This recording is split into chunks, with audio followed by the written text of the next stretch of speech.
Hi hello welcome to జిహార్ TV. అమ్మవారికి సమర్పించే బోనం ఎన్ని రకాలుగా చేస్తారు? ఒక్కో బోనం వెనుక ఉన్న మహత్యం ఇదే. ఆషాఢ మాసం వచ్చిందంటే చాలు భాగ్యనగరంతో పాటు 2 తెలుగు రాష్ట్రాల్లో భక్తి పారవస్యం వెల్లివిరుస్తుంది.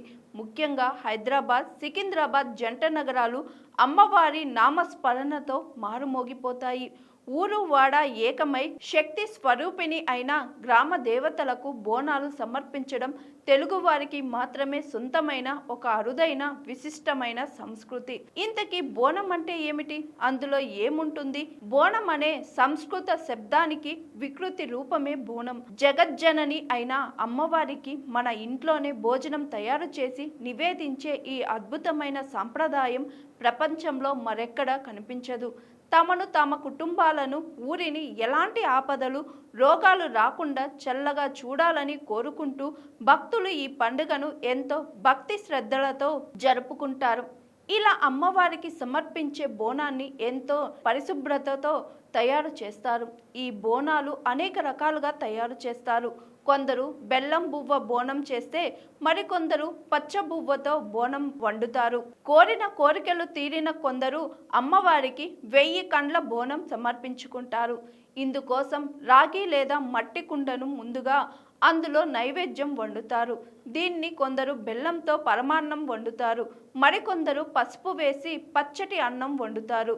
అనంతరం ఆ పాత్రపై భాగాన్ని నీటితో శుభ్రం చేసి ఇప్పుడు దానికి తెల్లటి సున్నం పసుపు రాసి కుంకుమ బొట్లు పెట్టి వేపాకులు పూలతో అందంగా అలంకరిస్తారు.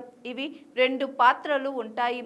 అడుగున ఉన్న దాంట్లో ముందుగా బెల్లంతో వండిన అన్నం పరమాన్నం, కట్టె పొంగలి లేదంటే పసుపు వేసి వండిన అన్నంలో అమ్మవారికి ఇష్టంగా చెప్పుకునే పొనగంటి ఆకు కూర వండి పెడతారు. ఇక ఆ పైన మరో చిన్న పాత్రను పెడతారు. అందులో బెల్లం పాక లేదంటే పెరుగుతో నింపుతారు. ఇక ఇలా సిద్ధం చేసిన కుండ పైభాగంలో 2 మట్టి ప్రమిదలు పెట్టి దీపం వెలిగిస్తారు. ఇక్కడ గండ దీపం ప్రత్యేకం. అగరత్తులు వెలిగించిన ధూపం సమర్పిస్తారు. ఇక ఆడబిడ్డలు ఇంటి కోడళ్ళు పట్టుబట్టలు కట్టుకొని అందంగా ముస్తాబై బోనం తలపై ధరించి అమ్మవారి సన్నిధికి బయలుదేరతారు.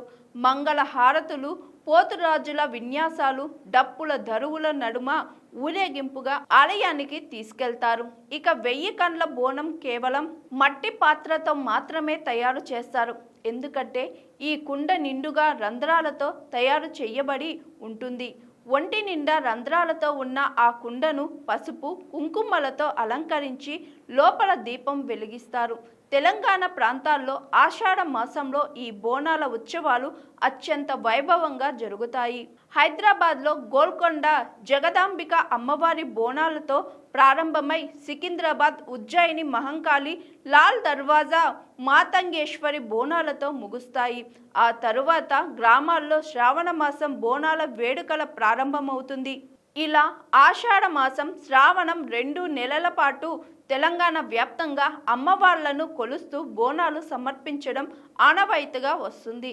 మన సంస్కృతి, ఐక్యత, భక్తి భావనలకు ప్రతీకగా నిలిచే బోనాల పండగ తరతరాల నుండి మన సాంప్రదాయాలను కాపాడుకుంటూ వస్తున్న ఒక గొప్ప ఉత్సవం.